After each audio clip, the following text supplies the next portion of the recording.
Morning, everybody. It is May 17th, and this is our weekly version of our Scituate update. I have a few things to go over, and then I'll pass it over to Jim and Bill for their stuff. A couple things to announce with the good weather coming this way, especially this week, supposed to get up in the 80s. I just want to remind everybody of a few things. One, if you have landscaping trucks, police have asked us to ask them to not park on the street and block the busy roadways. And secondly, just adhere to our lawn watering programs. Just this week alone, Jim told me that the volume has gone up almost 33%, from 430,000 gallons a day to 640,000 gallons a day. So one day a week based on the district that you're living in. On top of that, a few reminders. This Saturday, we have our election. It'll be at the high school, and absentee ballots you can turn in until noon on the 21st, and otherwise the polls will be open from 9 to 5 at the high school. The only contested race that I believe there is one of the school committee positions. Moving on to Monday, there is a Memorial Day celebration, although it is a little bit more low-key, no parade or anything, but the veterans groups are having a ceremony at the high school where they're going to go over the chair of honor and celebrate that. And then there'll be a band, and there'll be possibly a flyover, and there is a motorcycle group, I think Rolling Thunder, maybe, Jim, is that the name of it? They're going to be going through there as well. So there will be a celebration at the high school, again with COVID stuff, keep your distancing and all that sort of stuff, but we think there's plenty of space there. Two other announcements. First thing is the opening of the senior center. Ribbon cutting was last week, and it went very well. This senior center is open. We still ask that you call up and make appointments to go in there if you can, but it is open. Feel free to go in there, look at the facilities, talk to the staff, and Linda Hayes is getting her teams up and going there, so everything's going smoothly, and the building looks awesome. And lastly, I want to congratulate everyone in the DPW department and all the contractors that were involved in Cedar Point. I was very surprised that Jim told me that that project, the sewer project up there, is at the very, very final stage. And we were very, very nervous about the project in general because of the tides and because of how deep they had to deep those trenches to get the system in there. And it really went flawlessly. So everybody that was involved with that, I really want to thank you. It's done before the summer gets here. I mean, they'll come back and pave later, but that was just a really, really good experience to have them come and doing that. And if you watched the selectmen's meeting last week, Will told us that the results there are outstanding. So we do expect to see a lot of improvements in I&I because of that project. So those are the things on my list. Jim, why don't I pass it over to you, and you can go over all the stuff I missed. Well, thanks, Tony. Happy Monday to everybody. Let's start off with what I think was a confusing weekend for everybody on the COVID front. Last week, the CDC released new guidance on mask wearing that essentially states if you've been fully vaccinated, you don't have to wear a mask indoors. You don't have to wear a mask outside. Really, you can go maskless and return to normal life if you've been fully vaccinated. And fully vaccinated is defined as 2 weeks after either the second Pfizer or Moderna shot, or 2 weeks after the Johnson & Johnson shot. However, the Commonwealth of Massachusetts has not adopted those mask guidelines yet, so we are still under the mask guidelines for the Commonwealth of Massachusetts. And those, in a nutshell, are if you're indoors, you're supposed to be wearing a mask. If you're outdoors and cannot social distance, you should be wearing a mask. And if you're in large crowds, you should be wearing a mask.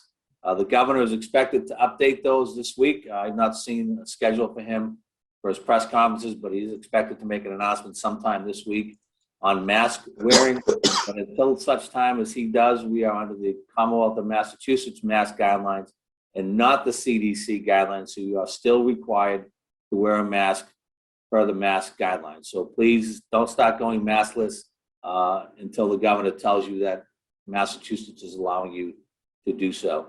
The 29th will be the next big update on what's going to be for reopening. We'll cover that a little bit more next week. And then right now, August 1st, we are on schedule for the final reopening of the economy to return to the new normal. And that is all going to be depending upon where the COVID numbers go over the next several weeks. Any resident of the Commonwealth age 12 and over is now eligible to receive a vaccination. You can sign up on the vaccination website. If you want to go to Marshfield, you can go to the town of Marshfield website and sign up.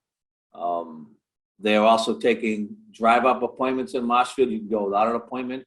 I'm not sure exactly how they've managed that. I did take my kids this weekend, but they had appointments. It's very easy. So anybody 12 and over is now eligible. A reminder for the people between 12 and 17 who wish to get vaccinated, you need to get a Pfizer vaccine. Only the Pfizer vaccine is approved for people under the age of 18. So when you're making your appointments, make sure it's for a Pfizer vaccine. I know Marshfield does Moderna 2 days a week and Pfizer the rest of the time. So make sure you schedule or go on a day where they are offering the Pfizer vaccine. Since last Monday, we had 10 cases in Scituate. That's up 1 from the previous week. So we are still very low on our case numbers. We are in the green on the state's positivity map with a 1.49 positivity rate over the last 14 days, which is down from 1.9 the previous week. So we've been going down for, I think, the last 4 or 5 weeks. The state, the last 7 days was down to 1%, down from 1.24% the previous week. So taking precautions, getting vaccinated is working. Those numbers are going down. As long as they keep going down, we will see the state opening more up again on the 29th, and then the next one would be August 1st. Peggy Beach parking lot, if you go down there, you'll see that we've got the base coat down on that portion of the parking lot that we are repaving. These are FEMA improvements. It is a FEMA project where we are replacing part of the parking lot that was damaged. The entire parking lot will not be paved. Right now, we're monitoring to see if there's any settling in that pavement. If it looks good, we'll try to get the final coat down before Memorial Day. Otherwise, we'll do temporary striping and finish it up in the fall. The rest of the parking lot that is not paved, we'll be putting material down this week. This week, actually, smoothing that out, making it usable, so the entire parking lot should be in good shape by the end of the week. I know it's going to be in the 80s, so we're going to rush that and get it done, but everything should be buttoned up by Memorial Day. Another project that is pretty much wrapped up is the Cole Parkway Marina. The only things left down there is to finish the overlook next to the gangway and to install the final utilities, which is the sewer connection. Everything else is finished. The marina opened this weekend. I went down this morning. There's boats in there. Starting to look like summer in Scituate, so that was a project that went very well thanks to Steve Moe and his staff. That should be wrapping up at the end of this week. We should have all the utilities done. The pilings done, and the overlook might take a little bit longer. We had to change the configuration of the overlook, so we had to reorder some railing materials. That might take a little bit longer, but everything's done. The marina's open, and people are able to get down there and start their boating season. As Tony said, Cedar Point, we're essentially done. The contract is on cleanup. We'll let the trenches settle for the summertime. We'll come back and do final paving in the fall. We finished our water main flushing for the season. We'll continue in the fall. The Bailey's Causeway project is starting. What we're doing is we're connecting the water main on either side of Bailey's Causeway. It doesn't connect, so we'll finish a loop down there. Finishing that loop will improve the water quality for the people down there and the water pressure for fire protection. So we'll be in good shape there. Tony, the rest of the water update. So that's what I have for today.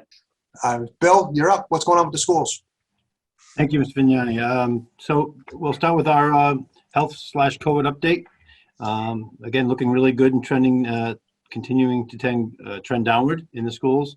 We've had from last Friday only 3 reported cases, which is our lowest in a long time. The last few weeks we've had 5, and before that we were averaging about 8 for a month.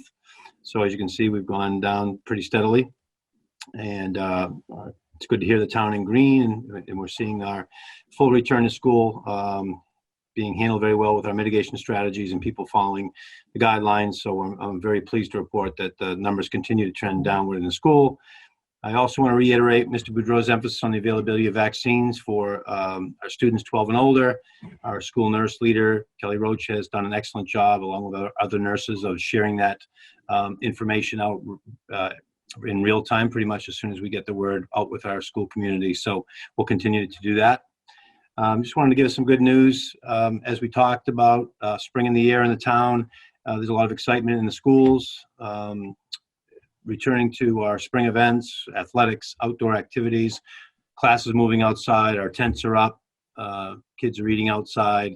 So there's a lot of great opportunities. I know our 5th and 8th grade transition celebrations will be coming up. Musical events are now starting to happen with audiences outside. And of course, you have the many high school celebrations for our seniors, culminating in graduation also coming up pretty soon.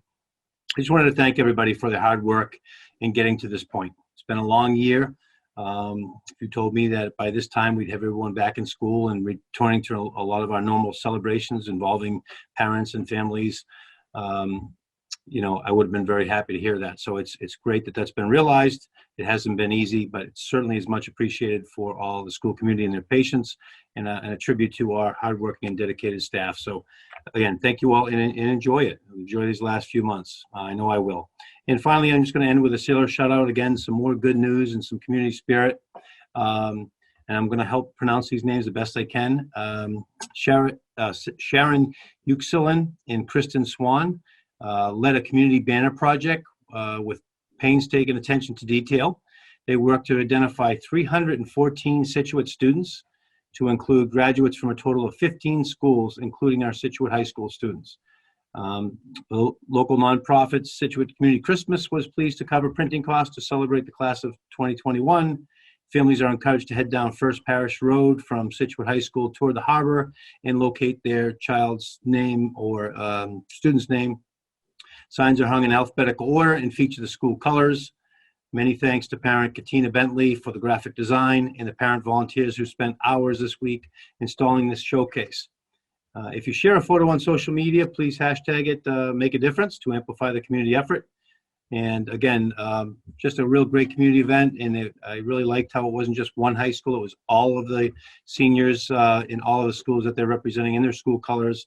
It's pretty fascinating to see if you take that ride and check it out. So thank you for all the parents that make that happen. It really makes a difference, and we're hearing a lot of positive feedback. So that's all I have today, and I want to wish everyone a really nice week. Thanks, Bill.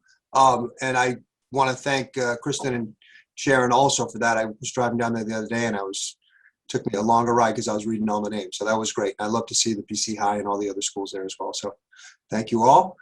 If no one else has anything, have a great week, and we'll be back. We don't have a meeting this Tuesday, but someone else will be on next Monday. Have a good week, everybody.